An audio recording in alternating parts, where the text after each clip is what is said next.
മറവി മർത്യർക്കെല്ലാം മാനസദുഃഖം തീർക്കാൻ പ്രകൃതി നൽകിയിടുന്ന മാന്ത്രിക മരുന്നല്ലോ.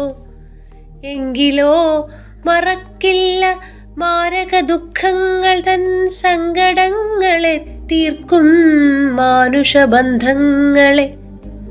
ആർത്തരം ജനതയ്ക്കൊരാശ്വാസമധുവേകാൻ ഭാരതമണ്ണിൽ പൂത്ത പുത്തനം പ്രസൂനമേ. ഇല്ല, ഈ ഞങ്ങൾ മറക്കില്ല ഈ വൈദ്യാമൃത കല്ലോലജാലം തീർത്ത പത്മതീർത്ഥത്തെ തെല്ലും. ഗംഗാധരൻ വൈദ്യർ എന്ന വ്യക്തി ഒരുപക്ഷെ ഈ നൂറ്റാണ്ടിൽ കേരളം കണ്ട ഏറ്റവും മികച്ച ഒരു ബാലചികിത്സകനാണ്. മുൻ നൂറ്റാണ്ടുകളിൽ നമുക്കൊരു പക്ഷേ കൈക്കുളങ്ങര രാമവാര്യരെ പോലെ പല പ്രഗത്ഭരും മധ്യ കേരളത്തിലുണ്ടായിരുന്നിരിക്കാം. പക്ഷേ ഗംഗാധരൻ വൈദ്യർ അങ്ങനെയല്ല. അത് ചികിത്സ കുട്ടികളിലൂടെ അത് ഫലവത്തായി ആൾക്കാരിലേക്ക് എത്തിക്കുക എന്നുള്ളതും ഒട്ടേറെ കുട്ടികളെ ഹൃദയത്തോടു കൂടി ചേർത്ത് നിർത്തുക എന്നുള്ളതും ഗംഗാധരൻ വൈദ്യരുടെ ഒരു പ്രത്യേകതയും. 15 വയസ്സിൽ ഗുരുനാഥൻ്റെ കഠിനമായിട്ടുള്ള ശിക്ഷ കെട്ടി നാട് വിട്ട് ഓടാൻ തീരുമാനിച്ച വ്യക്തിയാണ് അദ്ദേഹം. അങ്ങനെ ഷൊർണൂർ റെയിൽവേ സ്റ്റേഷനിലെത്തിയപ്പോൾ ആരോ തിരിച്ചു വിളിച്ചു അദ്ദേഹത്തിനെ, വീണ്ടും ഇങ്ങോട്ട് വരാൻ പറഞ്ഞു. ചാത്തരൻ നായർ എന്ന് പറയുന്ന വ്യക്തി തൻ്റെ ശിഷ്യനെ കണ്ടിട്ട് പറഞ്ഞു, ഞാൻ 2 ദിവസമായി ഭക്ഷണം കഴിച്ചിട്ട്, നീ ഇല്ലാത്തതുകൊണ്ട്. നാളികേരത്തിൻ്റെ അകത്ത്, തേങ്ങയുടെ അകത്ത് വളരെ മൃദുവായ ഭാഗമുണ്ട്, പുറത്ത് വളരെ കട്ടിയായിട്ടുള്ള തോടുമാണ്. അതുപോലെയാണ് തൻ്റെ ഗുരുനാഥൻ. അകത്ത് നിറഞ്ഞ സ്നേഹവും മാർദ്ദവുമുള്ള മനസ്സും പുറത്ത് ബാഹ്യമായി കഠിനമായ ശിക്ഷാശാലിയായ ഒരു ഗുരുനാഥനാണ് തനിക്കുണ്ടായിരുന്നത് എന്ന് പലപ്പോഴും കണ്ണു നിറഞ്ഞുകൊണ്ട് ഗംഗാധരൻ വൈദ്യർ പലപ്പോഴും പറയാറുണ്ട്. അഷ്ടാംഗത്തിനെ സംബന്ധിച്ചിടത്തോളം അതിൻ്റെ സ്ഥാപക ചെയർമാൻ എന്ന രീതിയിൽ ഇവിടുത്തെ ഓരോ മാറ്റങ്ങൾക്കും അദ്ദേഹം ഇവിടെ അതിൻ്റെ ഭാഗമായിരുന്നു. ചികിത്സകൻ എന്ന രീതിയിൽ എനിക്ക് ഒരുപാട് വർഷത്തെ അദ്ദേഹവുമായിട്ട് പലതവണയും ഇൻട്രാക്ട് ചെയ്തിട്ടുണ്ട്. ഒരു ഉദാഹരണം പറയുകയാണെങ്കിൽ ഏകദേശം 98-99 കാലഘട്ടത്തിൽ കേരളീയ ആയുർവേദ സമാജത്തിൽ പാനൽ നടക്കുകയാണ്. അപ്പോൾ അവിടുത്തെ പാനലിൻ്റെ ഒരു പ്രത്യേകത, ആധുനിക വൈദ്യശാസ്ത്രം ഡോക്ടർമാരുണ്ട്, ആയുർവേദക്കാരുണ്ട്, പ്രഗത്ഭരായിട്ടുള്ള ഒരുപാട് പേരുണ്ട്. രണ്ടും പഠിച്ച ഡോക്ടർ കെ രാജഗോപാൽ സാറിനെ പോലുള്ളവർ, ഗൈനക്കോളജിയിൽ പ്രസിദ്ധനായിട്ടുള്ള അനന്തമോഹൻ സാറ്, അല്ലെങ്കിൽ ശ്രീനിവാസൻ ഡോക്ടർ, ഇങ്ങനെ ഒരു വലിയ മോഡേൺ ഡോക്ടർമാരെ നിര. ഇപ്പുറത്ത് പഴയ വൈദ്യന്മാരായിട്ടുള്ള പ്ലാമന്തോൾ ശങ്കരമൂസ്, പ്ലാമന്തോൾ വൈദ്യമഠം, ആറാൻ തമ്പുരാൻ എന്നൊക്കെ വിളിക്കുന്ന പുള്ളി നീലാണ്ടൻ നമ്പൂരിപ്പാട്, ശ്രീധരൻ നായർ സാറ് മുതൽ അന്നത്തെ ചെറുപ്പക്കാരായിട്ടുള്ള ദേവൻ നമ്പൂതിരി, സുധീർ മുക്കടേക്കാട് പോലുള്ള ഒരു തലമുറ, അങ്ങനെ ഒരു 10-20 ഡോക്ടർമാർ. അതിൻ്റെ കൂട്ടത്തിൽ പ്രഗത്ഭരായിട്ടുള്ള മുതിർന്ന ആൾക്കാരായിട്ടുള്ള ഗംഗാധരൻ വൈദ്യർ, അതുപോലെ ആവണപ്പറമ്പ് മഹേശ്വരൻ നമ്പൂതിരിപ്പാട്, ഇങ്ങനെ പലരും. അവിടെയൊക്കെ ഒരു കുട്ടി എന്തെങ്കിലും ഒരു അസുഖമായിട്ട് വന്നാൽ, പാനലിൻ്റെ ഭാഗമായിട്ട് വന്നാൽ, ഉടനെ തന്നെ ഇവരെല്ലാവരും തന്നെ ഗംഗാധരൻ വൈദ്യരോട് ചോദിക്കും, എന്താ വൈദ്യരുടെ അഭിപ്രായം എന്താ? ഇവരിൽ പലരും തന്നെ അദ്ദേഹത്തിനേക്കാൾ പ്രായം കൊണ്ട് എത്രയോ, അദ്ദേഹത്തിന് അന്ന് 60 വയസ്സുണ്ടെങ്കിൽ അവർക്കൊക്കെ 70-80 വയസ്സുള്ളവരാണ്. അനുഭവം, ചികിത്സാനുഭവമൊക്കെ ഒരുപക്ഷെ കൂടുമായിരിക്കാം, പണ്ഡിതരും കൂടിയാണ്. എങ്കിൽ പോലും വളരെ പരസ്പര ബഹുമാനത്തോടു കൂടി അദ്ദേഹത്തിനോട് ചോദിക്കും, എന്താ വൈദ്യരുടെ അഭിപ്രായം, എന്താണ് ഇതിന് കൊടുക്കേണ്ടത്? അദ്ദേഹം ഉണ്ടാക്കുന്ന പ്രിസ്ക്രിപ്ഷനായിരിക്കും ഫൈനൽ പ്രിസ്ക്രിപ്ഷൻ ആ പാനൽ. ഇന്നത്തെ കാലത്തൊക്കെ വൈദ്യസമൂഹവും നിസ്സംശയകരണം എന്ന് അഷ്ടാംഗ സംഘത്തിൽ അഗ്രിയം പറയും. അഗ്രേറ്റ്, അതായത് വൈദ്യസമൂഹമാണ് സംശയമില്ലാതെയാക്കുന്നത്. ഇന്ന് വൈദ്യസമൂഹം പലപ്പോഴും ഒരുപാട് സംശയങ്ങൾ ഉണ്ടാക്കുകയും വിരുദ്ധമായിട്ടുള്ള അഭിപ്രായം ഉണ്ടാക്കുകയും ഈഗോൻ്റെ സ്ഥലമായിട്ട് മാറുന്ന പുതിയ കാലഘട്ടത്തിൽ അത്രയും പ്രഗത്ഭരായിട്ടുള്ള ആൾക്കാരിരിക്കുമ്പോൾ തന്നെ അദ്ദേഹത്തിന് വേണ്ടത്ര പ്രാധാന്യം കൊടുത്തിരുന്നു എന്ന് തന്നെ അദ്ദേഹത്തിൻ്റെ അതുല്യ പ്രതിഭയെ നമുക്ക് കാണാവുന്നതാണ്. അന്ന് അവിടെ വന്ന ഒരു കുട്ടി, കൃഷ്ണൻ നാരായണൻ എന്നാണ് കുട്ടിയുടെ പേര്. ആ കുട്ടി അന്ന് ഓട്ടിസത്തിൻ്റെ ഇതായിരുന്നു. ആ കുട്ടി പിന്നീട് അവിടെ നടന്നിട്ടുള്ള ചികിത്സയുമായി ബന്ധപ്പെട്ട് ആ കുട്ടി വളരെയധികം മെച്ചപ്പെടുകയും ഒരുപാട് പുസ്തകങ്ങൾ ആ കുട്ടി എഴുതിയിട്ടുണ്ട്, കൃഷ്ണൻ നാരായണൻ്റെ പുസ്തകങ്ങൾ. അന്നൊന്നും ഇന്നിപ്പോൾ ഓട്ടിസമൊക്കെ ധാരാളം ആൾക്കാർ സമൂഹത്തിലൊക്കെ ധാരാളം കേട്ടുകൊണ്ടിരിക്കുന്ന ഒരു കാലഘട്ടമാണ്. പക്ഷേ 98-99 എന്താണ് ഈ രോഗമെന്നോ എങ്ങനെയാണ് ചികിത്സിക്കേണ്ടതെന്നോ അതിൻ്റെ ഒരു മാർഗ്ഗരേഖ പോലും ഇല്ലാത്ത സമയത്താണ് ഗംഗാധരൻ വൈദ്യരെ പോലുള്ളവർ അതിനെ ഏറ്റെടുത്ത് അത് ചെയ്തതായിട്ട് ഞാൻ നേരിട്ട് ഇത്തരം സന്ദർഭത്തിൽ അതിന് ഭാഗമാക്കാൻ കഴിഞ്ഞിട്ടുണ്ട് എനിക്ക്. മാത്രമല്ല, നമുക്ക് എന്തെങ്കിലും ഒരു ചികിത്സയിലൊരു സംശയം വരുമ്പോൾ, പ്രത്യേകിച്ച് ബാലചികിത്സയിൽ ഒരു സംശയം വരുമ്പോൾ, ഒരു സംശയമില്ല അതെന്താണ് ചെയ്യേണ്ടതെന്ന് എന്ന് അദ്ദേഹം വളരെ ആത്മാർത്ഥമായിട്ട് പറഞ്ഞു തരുമായിരുന്നു. രഹസ്യങ്ങളൊന്നുമില്ല. നമ്മൾ പലപ്പോഴും ഗ്രന്ഥങ്ങളിൽ ഉപയോഗിക്കുന്ന പല യോഗങ്ങളും അദ്ദേഹത്തിൻ്റെ മാറ്റങ്ങൾ ഭയങ്കര വ്യത്യാസമായിരിക്കും. ചില പ്രത്യേകിച്ച് ഒറ്റ മരുന്നുകൾ ഉപയോഗിക്കുന്ന പല പ്രത്യേകതകൾ, പല യോഗങ്ങൾ. ആരോഗ്യരക്ഷാ കൽപ്പദ്രുമം എന്ന കൈക്കുളങ്ങര രാമവാരുടെ പുസ്തകത്തിൽ നിന്നുള്ള ഒരുപാട് പ്രസിദ്ധമായിട്ടുള്ള കാര്യങ്ങൾ, അതേപോലെ തന്നെ തൻ്റെ സമപ്രായക്കാരായിട്ടുള്ള ആൾക്കാരായിട്ടുള്ള, ഉദാഹരണം പറയുകയാണെങ്കിൽ ഇന്നിപ്പോൾ പടിഞ്ഞാറേ കുന്നത്ത് മന ഒരു പാരമ്പര്യ വൈദ്യ കുടുംബ ബാലചികിത്സ. അപ്പോൾ അദ്ദേഹത്തിൻ്റെ അവിടെ ഒരു ശിഷ്യനുണ്ടായിരുന്നു, ഒരു കൈമൾ. അദ്ദേഹത്തിൻ്റെ ഒരു പുസ്തകമുണ്ട്. ആ പുസ്തകത്തിനെ പറ്റിയിട്ട്, ആ പുസ്തകത്തിൽ എഴുതിയിട്ടുള്ള വിഷയത്തിനെ പറ്റിയിട്ടൊക്കെ നല്ല രസകരമായിട്ട് അദ്ദേഹം പറയുന്നത് ഞാൻ കേട്ടിട്ടുണ്ട്. അങ്ങനെ അതായത് ബാലചികിത്സ എന്ന വിഷയത്തെ അഷ്ടാംഗഹൃദയത്തിലെ ഏതാനും കുറച്ച് അധ്യായത്തിൽ നിന്ന് മാറ്റി നിർത്തിയാൽ വളരെ കുറച്ചുള്ള ആ ശാസ്ത്രത്തിനെ അത് വലിയൊരു ക്യാൻവാസിലേക്ക് കൊണ്ടുവരികയും അതേസമയം നിരന്തരമായിട്ട് അത് ചികിത്സയിൽ ചെയ്ത് ഫലിപ്പിച്ച് കാണിച്ചു തരികയും ചെയ്യുന്ന ആളാണ്. ചെയ്ത് ഫലിപ്പിച്ച് കാണിക്കണം. പൊള്ളുന്ന ഉണ്ണികൾ എന്ന് പറഞ്ഞ കുട്ടികളുടെയൊക്കെ നമുക്കൊക്കെ കേട്ട് പരിചയമുള്ളതാണ്. സ്വെറ്റ് ഗ്ലാൻസ് ഇല്ലാത്ത കുട്ടികൾ വരികയും അവരെ വർഷങ്ങളോളം ഒരു പൈസ പോലും മേടിക്കാതെ അവർക്ക് ഫ്രീ ആയിട്ട് ചികിത്സ ചെയ്തിട്ടുണ്ട്. ചില ടൈപ്പ് 1 ഡയബറ്റീസ് ഉള്ള കുട്ടികളെ വന്നിട്ട് അവർക്ക് ചില പ്രത്യേക രീതിയിലുള്ള ചികിത്സകൾ അദ്ദേഹം അനുവദിച്ചിരുന്നു.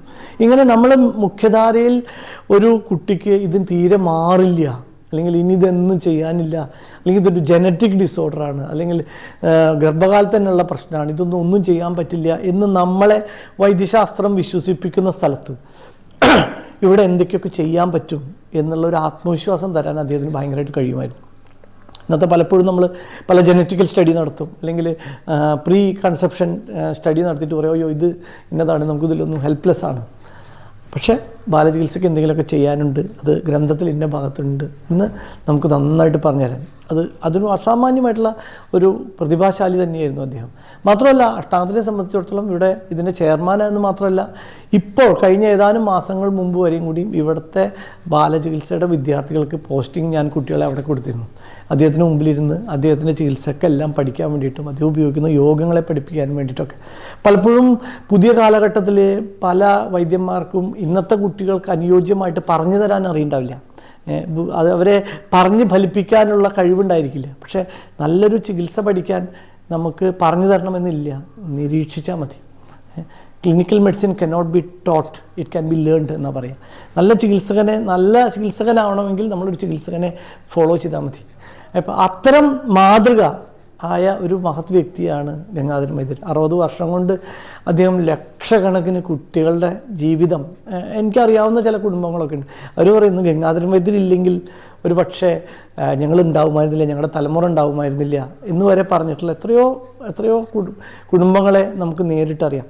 അപ്പോൾ അത് വലിയൊരു, സത്യം പറഞ്ഞാൽ വളരെ വലിയൊരു നഷ്ടം കൂടിയാണ് പുതിയ തലമുറയ്ക്ക് എന്ന് വേണമെങ്കിൽ പറയാം. കാരണം ഒരു വ്യക്തി നശിക്കുമ്പോൾ അത്രയും കാലത്തെ സ്വാംശീകരിച്ച ഡിസ്റ്റിൽഡ് എക്സ്പീരിയൻസ് എന്നൊക്കെ പറയില്ല നമ്മൾ, അതിന്ന് സ്വാംശീകരിച്ച ആ ജ്ഞാനം കൂടിയാണ് നഷ്ടപ്പെടുന്നത്. അത് പുസ്തകങ്ങളിലായിട്ടൊക്കെ പല രീതിയിൽ അദ്ദേഹത്തിൻ്റെ ഇപ്പോൾ ലഭ്യമാണ്. ഇപ്പോൾ അതിനുള്ള എഫേർട്ടുകൾ കൃഷ്ണകുമാർജി സെൻറ്ററൊക്കെ അദ്ദേഹത്തിൻ്റെ കാര്യങ്ങൾ ഒരുപാട് ചെയ്തുകൊണ്ടിരിക്കുന്നു എന്നറിയുന്നതിൽ വളരെയധികം സന്തോഷമുണ്ട്. അത്തരം വ്യക്തികളുടെ ജ്ഞാനമാവട്ടെ പുതിയ തലമുറയ്ക്ക് ഒരു മാർഗ്ഗരേഖ എന്ന് മാത്രം പറഞ്ഞു നിർത്തുന്നു. നന്ദി, നമസ്കാരം. നമുക്ക് ഏവർക്കും പ്രിയങ്കരനായ ആയുർവേദ ബാലചികിത്സയിലെ കുലപതി ശ്രീ ഗംഗാധരൻ വൈദ്യർ നമ്മളെ വിട്ടുപിരിഞ്ഞിരിക്കുകയാണ്. ഒരുപക്ഷെ ഒരു കാലഘട്ടത്തിൻ്റെ കടന്നുപോക്കായിരിക്കും സംഭവിച്ചിട്ടുണ്ടാവുക. ആയുർവേദ ബാലചികിത്സ സ്വീകരിച്ചിരുന്ന ആളുകളുടെ ഇടയിൽ അവരുടെ ആവശ്യങ്ങളെ മുൻനിർത്തി ആയുർവേദത്തിൻ്റെ ബാലചികിത്സയിലെ ഏറ്റവും പ്രഗത്ഭമായിട്ടുള്ള തത്വങ്ങളെ മരുന്നുകളാക്കിയും സ്നേഹസ്വാന്തനമാക്കിയും കുഞ്ഞുങ്ങളിലേക്ക് എത്തിച്ചിരുന്ന കുഞ്ഞുങ്ങളുടെ പ്രിയങ്കരനായ ഭിഷഗ്വരനായിരുന്നു ശ്രീ ഗംഗാധരൻ വൈദ്യർ. ഒരുപക്ഷെ ശ്രീ ഗംഗാധരൻ വൈദ്യർ ഇന്ന് മൺമറഞ്ഞു പോയേക്കാവുന്ന ഒരു വലിയ പാരമ്പര്യത്തിൻ്റെ നേർദൃഷ്ടാന്തവുമാണ്. ആരോഗ്യകൽപദ്രുമം എന്ന് പറയുന്ന വിശ്രുതമായ ആയുർവേദ ബാലചികിത്സാ ഗ്രന്ഥത്തെ ഇന്ന് കാണാവുന്ന രീതിയിൽ വലിപ്പമുള്ളതാക്കി, ഇന്ന് കാണാവുന്ന രീതിയിൽ വിസ്തൃതമാക്കി, അതിൻ്റെ ക്ലിനിക്കൽ സാധ്യതകളെ പരമാവധി ഉപയോഗിച്ചുകൊണ്ട് ഓരോ ക്ലിനിക്കൽ സാധ്യതയും കുട്ടികളുടെ ചികിത്സയ്ക്കായി ഉപയോഗപ്പെടുത്തിക്കൊണ്ട് അവരെ രോഗമുക്തിയിലേക്ക് നയിച്ച ഒരു ഭിഷഗ്വരനായിരുന്നു ശ്രീ ഗംഗാധരൻ വൈദ്യർ. ഒരുപക്ഷെ ഗംഗാധരൻ വൈദ്യരെക്കുറിച്ച് ആലോചിക്കുമ്പോൾ അദ്ദേഹത്തിൻ്റെ ഗുരുവായ ശ്രീ ചാത്ര നായരെക്കുറിച്ച്, ശ്രീ ചാത്ര നായർ എന്ന് പറയുന്ന വൈദ്യശ്രേഷ്ഠനെക്കുറിച്ച്, മഹാവൈദ്യനെക്കുറിച്ച് പറയാതിരിക്കുക വയ്യ. കേരളത്തിൽ തൃത്താല, കൂറ്റനാട്, പട്ടാമ്പി ഭാഗങ്ങളിൽ അല്ലെങ്കിൽ തൃശ്ശൂരിൻ്റെ പല ഭാഗങ്ങളിലും പ്രാക്ടീസ് ചെയ്യുകയും അനേകം ശിഷ്യന്മാരെ ബാലചികിത്സയുടെ ബാലപാഠങ്ങൾ അഭ്യസിപ്പിക്കുകയും ദൈവം പാതി ചാത്ര നായർ പാതി എന്ന പഴഞ്ചൊല്ല് ഒരു നാട്ടിൽ സൃഷ്ടിച്ചുകൊണ്ട് ഒരു തലമുറയ്ക്ക് ജീവൻ നൽകിയ വ്യക്തിയാണ് ശ്രീ ചാത്ര നായർ സർ. ചാത്ര നായർ എന്ന് പറയുന്ന ഈ അത്ഭുത വൈദ്യശ്രേഷ്ഠൻ്റെ തികഞ്ഞ പിൻഗാമിയായി വരികയായിരുന്നു ശ്രീ ഗംഗാധരൻ നായർ. അദ്ദേഹത്തിൽ നിന്നും അദ്ദേഹത്തിൻ്റെ കൂടെ നിന്ന് നമ്മളോട് ചോദിക്കുകയാണ്, ഒരു ചികിത്സകൻ എങ്ങനെയാണ് സൃഷ്ടിക്കപ്പെടുക എന്ന് ചോദിച്ചു കഴിഞ്ഞാൽ തീർച്ചയായും ഒരു സീനിയർ ക്ലിനീഷ്യൻ്റെ പാത പിന്തുടർന്നുകൊണ്ട്, അദ്ദേഹത്തിൻ്റെ കൂടെ നിന്നുകൊണ്ട്, എല്ലായ്പ്പോഴും ബെഡ് സൈഡിൽ നിന്നും മാത്രം പഠിക്കാൻ സാധിക്കുന്ന അത്ഭുതകരമായ ആ വൈദ്യമാന്ത്രികതയെ അദ്ദേഹം ശ്രീ ചാത്ര നായരിൽ നിന്നും വളരെ സമർത്ഥമായി അഭ്യസിക്കുകയും അതിനുശേഷം അത് CNS ചികിത്സാലയം എന്ന് പറയുന്ന അദ്ദേഹത്തിൻ്റെ സ്ഥാപനത്തിലിരുന്നു കൊണ്ട്, തൃത്താല എന്ന് പറയുന്ന ഗ്രാമത്തിലിരുന്നു കൊണ്ട് ലോകത്തെ മുഴുവൻ അങ്ങോട്ട് ആവാഹിക്കുകയുമാണ് ചെയ്തത്. ഒരുപക്ഷെ തൃത്താല എന്ന് പറയുന്ന ഗ്രാമത്തെ ആയുർവേദത്തിൻ്റെ ബാലചികിത്സയുടെ ഈറ്റില്ലമായി വളർത്തിയെടുക്കുവാൻ ഗംഗാധരൻ വൈദ്യർക്ക് കഴിഞ്ഞു. ഒരുപക്ഷെ അതുതന്നെ ആയിരിക്കും അദ്ദേഹത്തിൻ്റെ ഏറ്റവും വലിയ കഴിവ്, അല്ലെങ്കിൽ ഏറ്റവും വലിയ അദ്ദേഹത്തിൻ്റെ സമർപ്പണം എന്ന് നമുക്ക് വിശ്വസിക്കാവുന്നത്. ഈ മഹിത പാരമ്പര്യത്തെ യഥാർത്ഥത്തിൽ ഇന്ന് നമ്മൾ നോക്കിക്കഴിഞ്ഞാൽ നമ്മുടെ കുട്ടികൾക്ക് ഉണ്ടായിരിക്കുന്ന രോഗാതുരത, നിരന്തരം ആൻറ്റിബയോട്ടിക്കുകൾ കഴിക്കേണ്ടി വരുന്ന അവസ്ഥ, ആരോഗ്യമില്ലാതിരിക്കുന്ന അവസ്ഥ, മൊബൈൽ ഫോണിൽ അഡിക്റ്റഡ് ആയിരിക്കുന്ന അവസ്ഥ, ഇമോഷണൽ ഡിസ്റ്റർബൻസസ്, ഇങ്ങനെയുള്ള കാര്യങ്ങൾ, കൂടാതെ പുതിയ കാലം നേരിടുന്ന ഗട്ട് ഡിസ്ബയോസിസ് മുതലായിട്ടുള്ള കാര്യങ്ങൾ, ഇത്തരം കാര്യങ്ങൾക്കൊക്കെ വലിയ സൊല്യൂഷൻസ്, വളരെ ചീപ്പ് ആൻഡ് അഫോർഡബിൾ, എഫക്റ്റീവ്, സേഫായ സൊല്യൂഷൻസ് ഉള്ള ആയുർവേദ ബാലചികിത്സയെ അത്യുന്നതങ്ങളിലേക്ക് കൈപിടിച്ചുയർത്തുകയും ഒരുപക്ഷെ അഷ്ടാംഗം മുതലായിട്ടുള്ള മറ്റ് ആയുർവേദ കോളേജിൽ നിന്നും കുട്ടികൾ തൻ്റെ അടുത്ത് പഠിക്കാൻ വരുന്ന സമയത്ത് അവരുടെ അക്കാഡമിക് വിദ്യാഭ്യാസത്തിൻ്റെ കൂടെ തൻ്റെ സ്വന്തമായ അറിവും കൂടി അവരിലേക്ക് സന്നിവേശിപ്പിക്കാൻ എന്നും ഒരുപക്ഷെ മരിക്കുന്നതിന് 2 മാസം മുമ്പെങ്കിലും തനിക്ക് ആവതുള്ളിടത്തോളം കാലം അതിനായിട്ട് അധ്വാനിച്ച വൈദ്യപ്രതിഭയായിരുന്നു ശ്രീ ഗംഗാധരൻ വൈദ്യർ.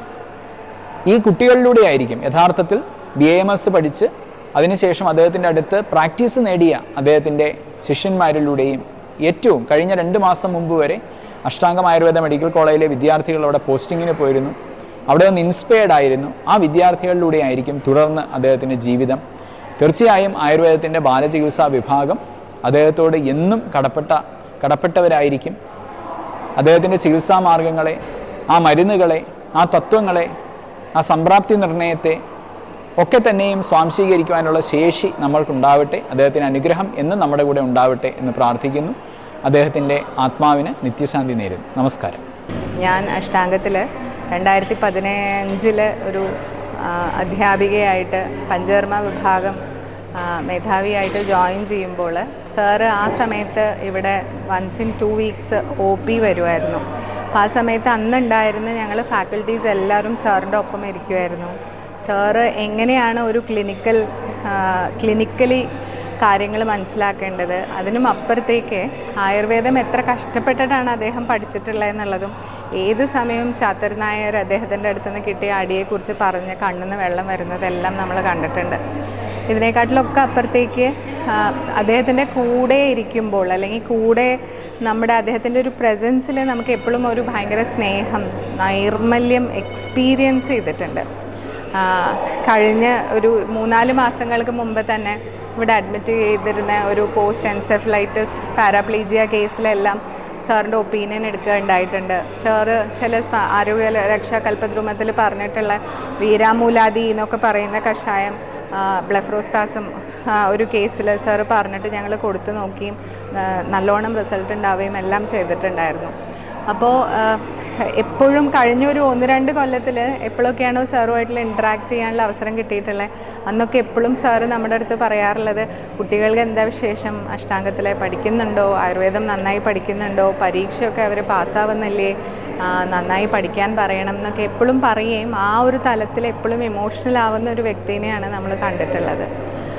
ഒരു പക്ഷേ ഞങ്ങൾക്ക് അല്ലെങ്കിൽ നമുക്ക് ഓരോരുത്തർക്കും സാറിനോട് തിരിച്ച് ചെയ്യാനുള്ളത് അദ്ദേഹം പറഞ്ഞു തന്നിട്ടുള്ള വൈദ്യത്തെ ജീവിതത്തിൽ കൊണ്ടുവരികയും ആരോഗ്യരക്ഷാ കൽപ്പദ്രുമം എന്ന് പറയുന്ന പുസ്തകത്തിൻ്റെ ക്ലിനിക്കൽ സാധ്യതകളെ കൂടുതലായിട്ട് നമ്മുടേതായിട്ടുള്ള പ്രാക്ടീസിൽ കൊണ്ടുവരികയും എന്നും എനിക്ക് തോന്നിയിട്ടുള്ള ഒരു വളരെ നമ്മുടെയൊക്കെ ഒരു മുത്തച്ഛനെ പോലെ നമ്മളെപ്പോഴും സ്നേഹവും അതുപോലെ എപ്പോഴും അദ്ദേഹത്തിൻ്റെ അനുഗ്രഹവും എല്ലാവർക്കും അദ്ദേഹത്തിൻ്റെ അടുത്ത് പോകുന്ന എല്ലാ വൈദ്യ വിദ്യാർത്ഥികൾക്കും വൈദ്യന്മാർക്കും എല്ലാവർക്കും എപ്പോഴും ഉണ്ടാവും. അപ്പോൾ അദ്ദേഹത്തിൻ്റെ മുമ്പിൽ, അദ്ദേഹത്തിൻ്റെ ഓർമ്മകൾക്ക് മുമ്പിൽ, അദ്ദേഹത്തിൻ്റെ നന്മ നിറഞ്ഞ മനസ്സിൻ്റെ മുമ്പിൽ ആദരാഞ്ജലികൾ അർപ്പിക്കുന്നു. അദ്ദേഹത്തിൻ്റെ അനുഗ്രഹം ഞങ്ങൾ ഓരോരുത്തർക്കും എപ്പോഴും ഉണ്ടാവട്ടെ എന്നുള്ളതും ഏത് സമയവും അദ്ദേഹത്തിൻ്റേതായിട്ടുള്ളൊരു വീക്ഷണം ക്ലിനിക്കലി നമ്മളെല്ലാവരെയും ഗൈഡ് ചെയ്യട്ടെ എന്ന് മാത്രം പ്രാർത്ഥിച്ചുകൊണ്ട് നിർത്തുന്നു. നമസ്കാരം.